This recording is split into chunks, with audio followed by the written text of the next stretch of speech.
Welcome to the Deep Dive. We're here to help you get well-informed quickly by unpacking a stack of sources and fighting the absolute must-know nuggets. And today, we are taking a pretty dramatic pivot. We really are. We're moving from, say, boardroom strategy to brood survival. We are diving into the fiercely competitive world of an avian nest. Specifically, the tree sparrow. And we're looking at how these invisible environmental poisons can fundamentally change the rules of life and death. It's an incredible study. I mean, you're watching this invisible fight play out, aren't you? You are. It's a clash between a highly adaptive biological strategy, how a family allocates its resources, and this overwhelming presence of heavy metal pollution. So our mission today is a deep dive into a study comparing tree sparrows, Passer montanus, breeding at two very different sites in China. Right. We have Bayan, which is a highly polluted site. It's just drenched in copper, zinc, lead, and cadmium from smelting. And then we have our control site, Lujiaxia, which is relatively clean. And we're trying to figure out the mechanisms. How does this contamination alter the core survival playbook of this species? To get that, we first have to understand the playbook itself. The core concept here is something called asymmetric sibling rivalry.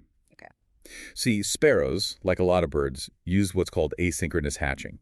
They don't wait for all the eggs to be laid before they start incubating. Which means the first chicks to hatch are older, they're bigger, they're stronger right from day one. Exactly. They have a huge competitive edge.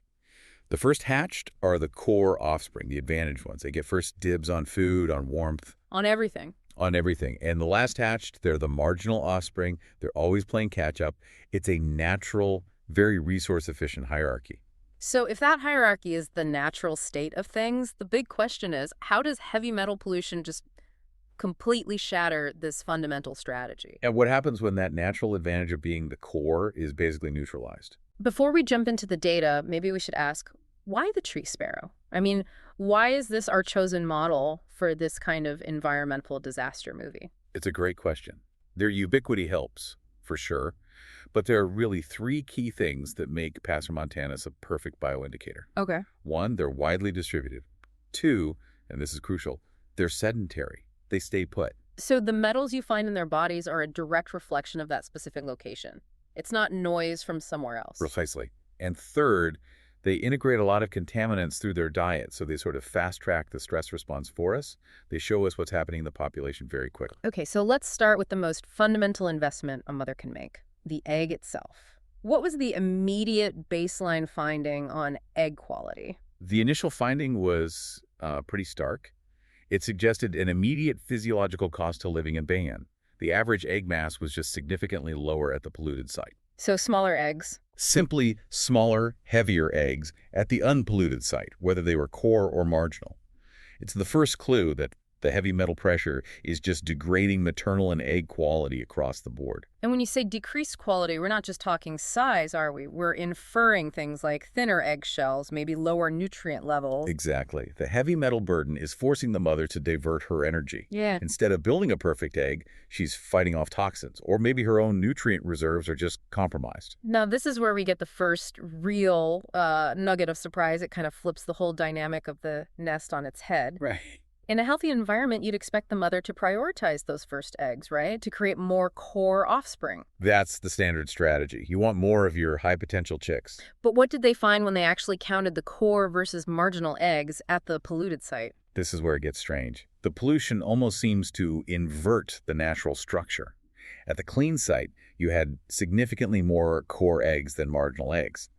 The mom set up her advantaged brood. As expected. But at the polluted site, the researchers found a lower number of core eggs and a higher number of marginal eggs and nestlings. That feels completely counterintuitive. Why would a stressed mother produce fewer of her best offspring and more of the disadvantaged ones? Shouldn't she double down on the few strong ones she might be able to save? It's the critical question this data raises, and there's sort of two competing ideas here. Okay. The first is just a physiological constraint. The pollution is so bad, it's physically compromising her ability to provision those first, most important eggs. Maybe there's even early embryo failure. But she just can't do it. And the second idea... The second is that it might be a conscious, well, not conscious, but an evolved bet hedging strategy. Bet hedging. Yeah. The mother senses the environment is toxic.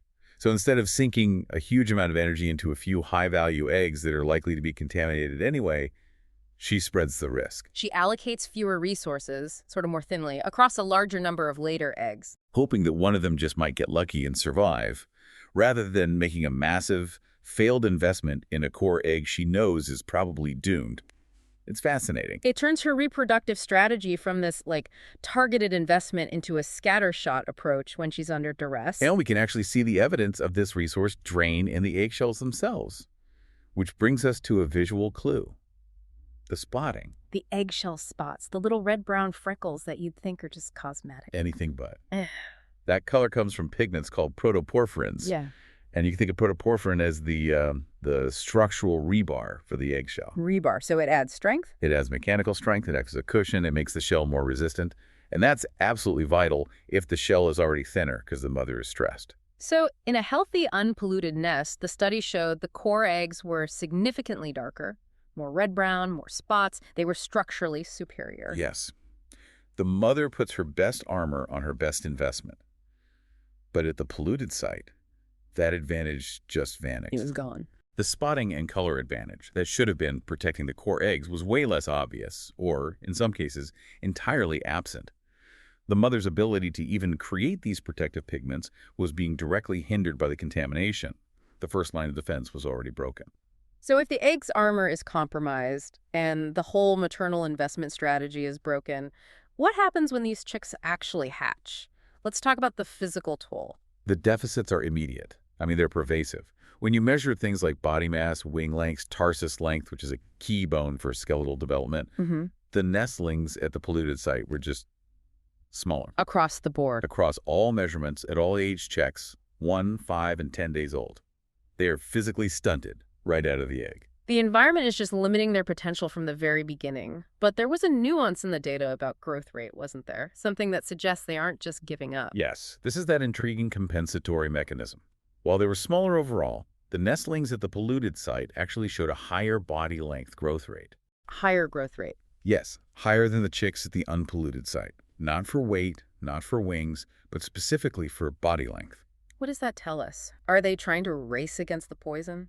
It implies a kind of biological imperative to compensate. They're in a toxic environment, and maybe the only way to survive is to get out of that nest and fledge as fast as humanly or birdly possible. So it's a desperate, frantic attempt to get big enough, quickly enough. Exactly, and it's probably metabolically expensive.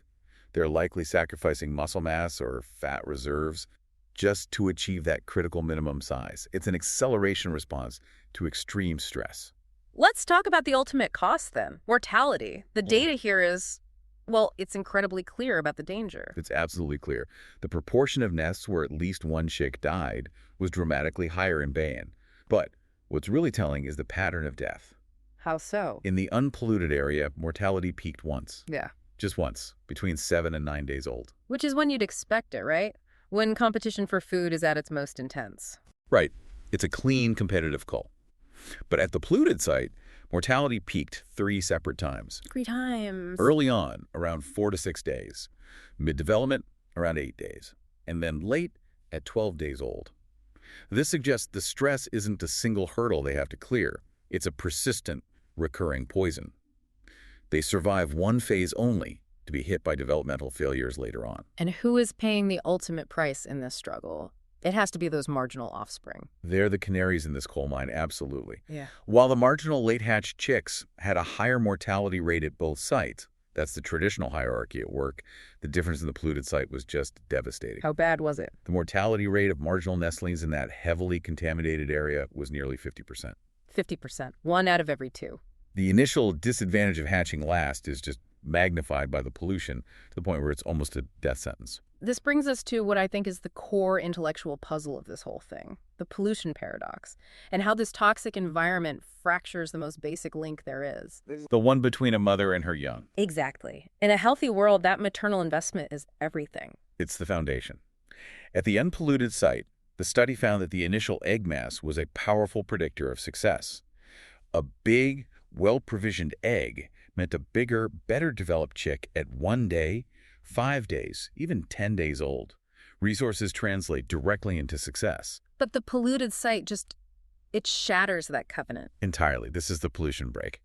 At the polluted site, they found that egg mass and hatchling mass were completely unrelated. Unrelated. The maternal allocation, how big or nutrient-rich that egg was to begin with, it failed to predict the nestling's initial size or how it developed later. So it didn't matter how hard the mother tried to pack that egg with resources. The pollution was this great toxic equalizer that just overrode her entire strategy. That's a perfect way to put it. So why does that happen? Does the metal contamination actively neutralize the nutrients, or does it just cost so much energy to fight the poison that the reserves are burned up immediately? It's likely a combination of both. I mean, if you have heavy metals like cadmium or lead deposited in the yolk, those toxins demand immediate metabolic attention. The energy and nutrients the mother intended for growth, for building muscle and bone, are diverted instantly to detoxification. So the resources are there, but they're being used to fight a war instead of for construction. Precisely. Their effectiveness is either neutralized by the metal's impact on cell function or just completely consumed by the fight against the poison. The initial size advantage is metabolically wiped out. And this changes everything. We even saw that the clutch size correlations shift. Yeah, that's right. At the unpolluted site, a bigger clutch size was related to quality indicators, like the eggshell spotting. High-quality moms could afford bigger families and better armored eggs. But at the polluted site. At the polluted site, clutch size was only really related to egg mass and negatively to the incubation period. Survival was driven by speed and sheer bulk, not by these more nuanced quality indicators. So, if the maternal link is broken and the core offspring can't actually rely on their built-in advantage, what does that do to the competition inside the nest? Does the pecking order still matter? This is the final fascinating twist. The study concludes that the effects of asymmetric sibling competition, that size difference that creates the whole hierarchy, are actually less dramatic in the polluted environment. Less dramatic. That sounds, on paper, that almost sounds like a good thing. A lessening of competition. A respite, I think the study called it. But we have to be incredibly clear about what that means. This isn't equality, it's universal misery. Yep. The external stress of the toxicity is so potent that it overrides all the internal maternally driven strategies. The core offspring's advantage is diminished not because the marginal ones caught up, but because the pollution dragged everyone down to a common lower floor of survival. The advantage of hatching early is meaningless when the air and the food are poisoning you from day one. Exactly. And we know it's not a true respite because that 50% mortality rate for the marginal nestlings tells the real story. So pollution doesn't just kill. It erodes the very strategies that species have evolved over millennia to maximize their success. It turns complex biological investment into a gamble with poisoned dice. Okay, so if we synthesize all of this, you've helped us see that this environmental stress, it fundamentally changes the game for tree sparrows. It decreases egg quality, it inverts the clutch structure, and it breaks that critical link between mother and offspring. The overall fitness is just severely compromised. And while that natural hierarchy, that pecking order, is less pronounced, the consequence is amplified vulnerability for everyone, especially for those marginal offspring who really show us the true dire cost. This dive really forces you to look at pollution not just as something that kills, but as a disruptive force that ruins the established rules of nature. It changes who survives, how they grow, and why they die. It shows us that a species might adapt its strategy, to shift resource allocation or accelerate growth, but that underlying compromise of quality, that remains. Which brings us to our final provocative thought for you to consider.